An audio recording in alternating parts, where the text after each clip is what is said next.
Welcome to the No Budget Indie Filmcast, where we dip into the independent film universe, so that you don't have to. Will you agree with our panel of illustrious film knowledge experts, or will they agree with each other? Tune in to find out. I am Milo Dennison. Joining me, as always, is Claire Milan. Hello. And Cathal Feeney. Hello. All right. Today we are talking about what, Claire Milan?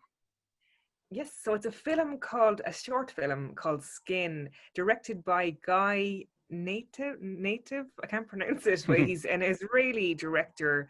It's written by Guy Nattiv and Sharon I can't actually read my own handwriting. Sorry. Well, at least I'm not. I thought it was you just couldn't pronounce it, and I was going to be impressed with finally, it's not my fault. My name's getting mispronounced. Sharon Maimon, Maymon. Maimon, apologies. But so it won the Academy Award, the best short film, in 2018. It's kind of about neo-Nazis, and there's a little boy in it, and he's like, his parents are neo-Nazis, and they're kind of teaching him to shoot in the opening film, and then they go to a supermarket, and at the supermarket, little boy is at one of the checkouts, and there's a black man across the way, another checkout, and he's kind of teasing the little boy, like just playing with him, just being really friendly.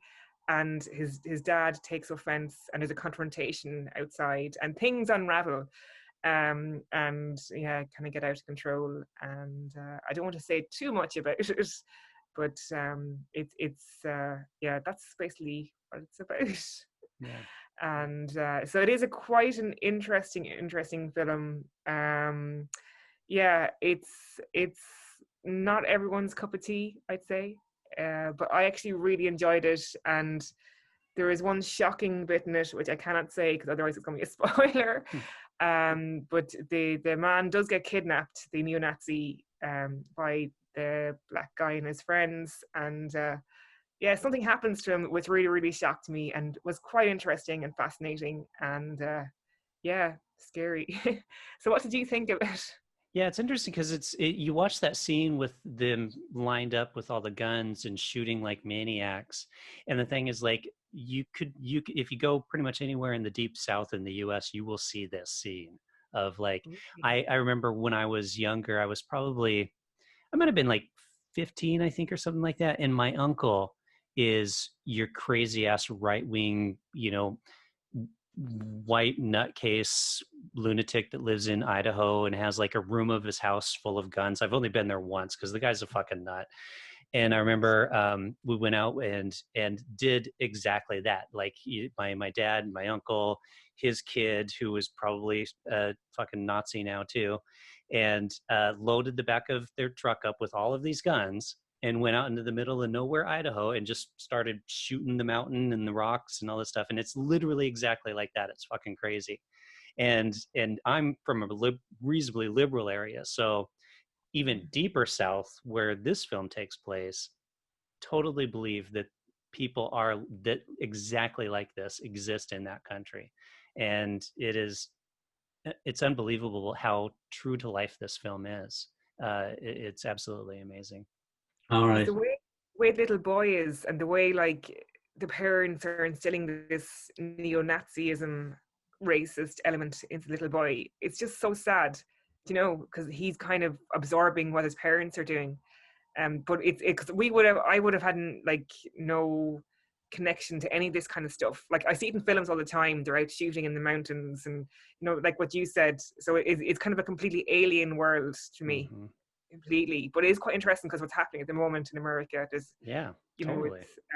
With all the racism and anti-racism and so much going on at the moment, it actually makes the film even more relevant in one way.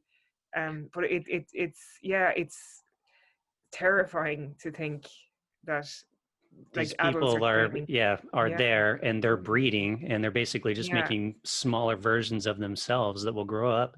And even you have the conflict between the black, because there's the black family has his son, and then you've got the white family with their son, and that conflict that the parents are creating, like the black guy was he's a nice, normal, everyday guy, right? Being friendly. But when that boy, the kids, sees that happen to his dad, he's going to grow up being resentful of basically every white person he sees. So you see how it builds on itself and just gets worse and worse and worse. And it was done so well because with the black boy and the white boy, it's done so well. Like it shows them like when they grow up, like what will they be like? They'll be influenced by what they see around them. Well, taking into account, Marlo, your first-hand experience, that is, it's true to life, that aspect of it.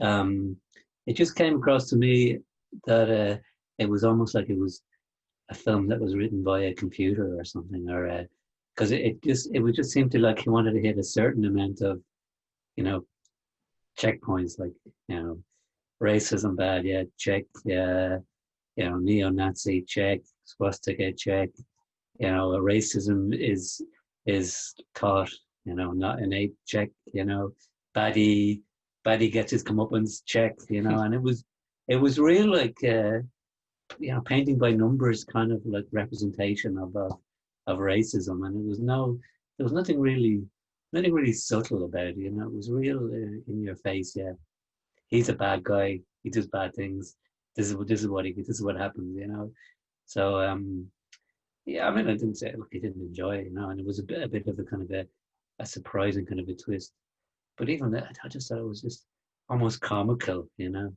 But what's funny? I wonder because we're talking about this recently about to win an Oscar.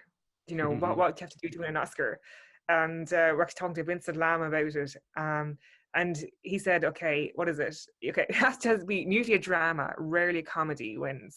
If you have a young child in it, tick. If it's about a certain issue like LGBT, this one's about racism, tick.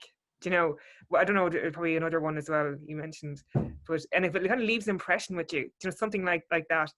And so I wonder, was this written intentionally to win an Oscar? Plus, also, Vincent mentioned it has to be over. Usually, for an Oscar, it's a film that's over 15 minutes. But usually in film festivals, they kind of the shorter ones usually get in because they're not taking up 2 or 3 slots if it's versus a 30-minute film. So this is 20 minutes long. So I do wonder, is this written as an Oscar bait film? What do you think? Yeah, I could see this being written as an Oscar bait film. Absolutely. Yeah, there were aspects because I didn't buy into like the black group like knowing exactly where to find this guy and exactly when to find him, so there are some disbelievable aspects of it, but like, yeah, it literally checks every possible box you could think of other than saying having somebody in a wheelchair. It really did. So it would not surprise me at all if they wrote this with the intent of at least maybe not winning an Oscar, but certainly winning some awards in various film festivals. Yeah, and it seems to be it's a typical representation of kind of this interracial conflict in Hollywood. That appeals to the Hollywood voters anyway. So I mean, remember the film Crash?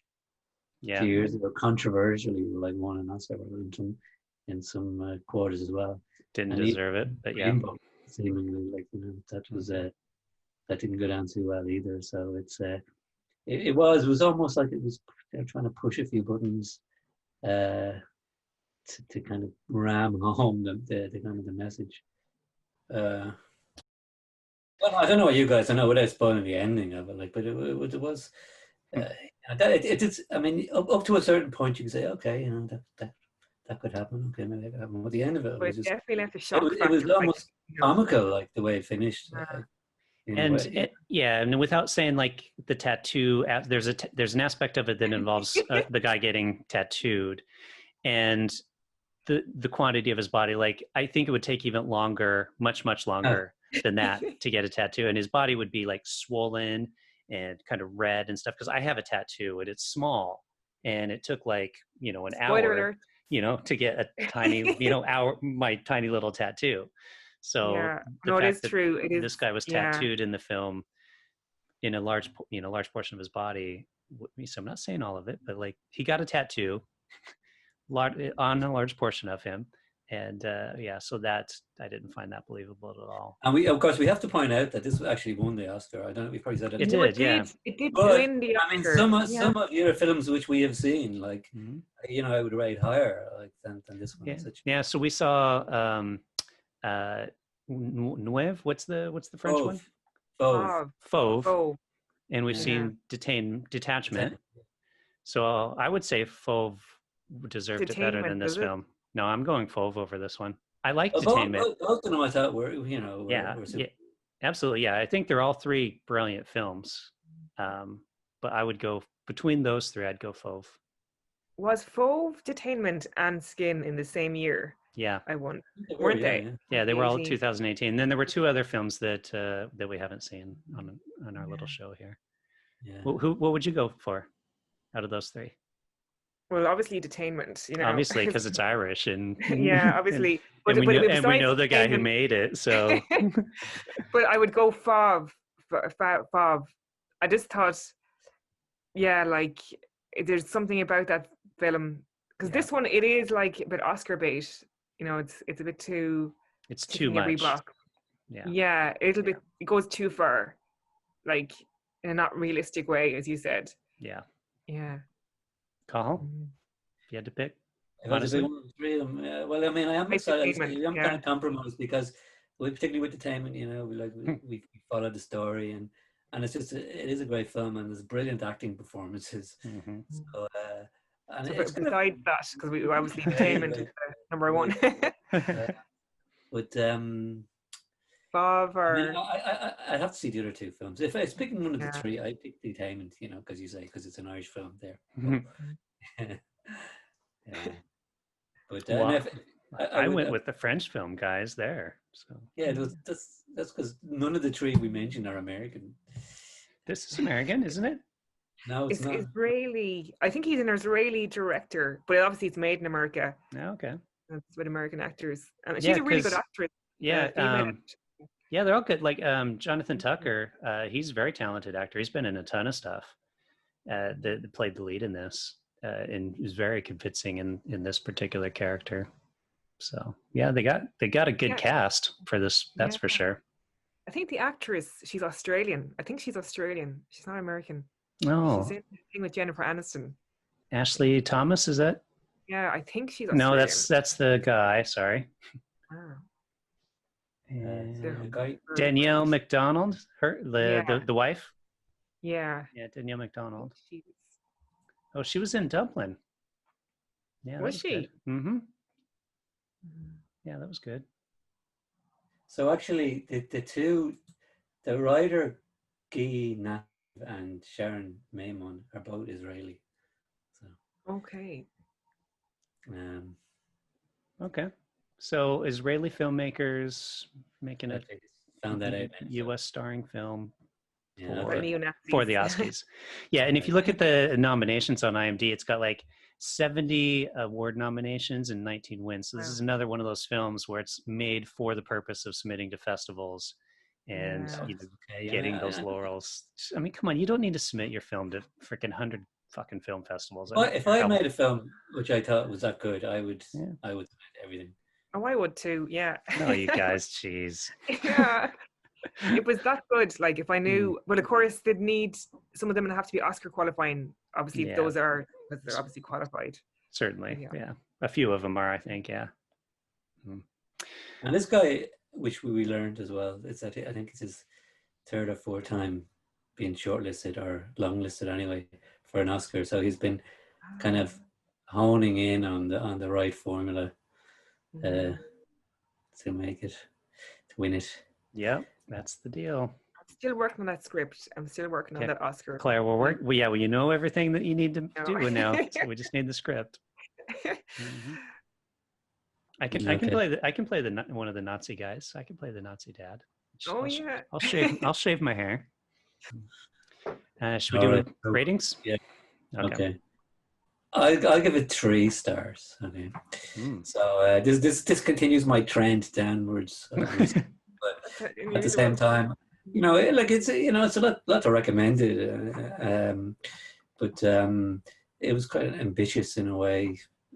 but I thought it was too formulaic, and the ending was just a bit silly. So I'll give it 3. I think I'll give it 4 stars because it did leave an impression with me and did give me a shock. And I thought it was really good acting, and yeah, I'll give it 4 stars. I'm going 4 as well. I think it's really well acted. The performances, it does have a message, but I gotta agree, it's a bit too formulaic for me as well. Same as Gall, so it loses a star for that. And it's too I want to win an Oscar, which doesn't interest me. An Oscar interests me. I'd love to win an Oscar, but like to make a film that tries so hard is just too much. All right, audience. Well, we all kind of ripped on the film, yet we gave it good ratings. So I think we should say you should see it. You can't view it on YouTube at the moment. You can only view it on Vimeo. So you do have to pay to see it if you want, but it's not that much. I think it was $2.99. Is that what we paid for it? Something like that. We didn't pay a lot for it. It's certainly worth the cost, and certainly worth seeing. And, as always, like we say, take a watch. Let us know what you think of it. You can do that via a comment or a review or reaching out to us on social media, which is at No Budget Show on Instagram, Twitter, and Facebook.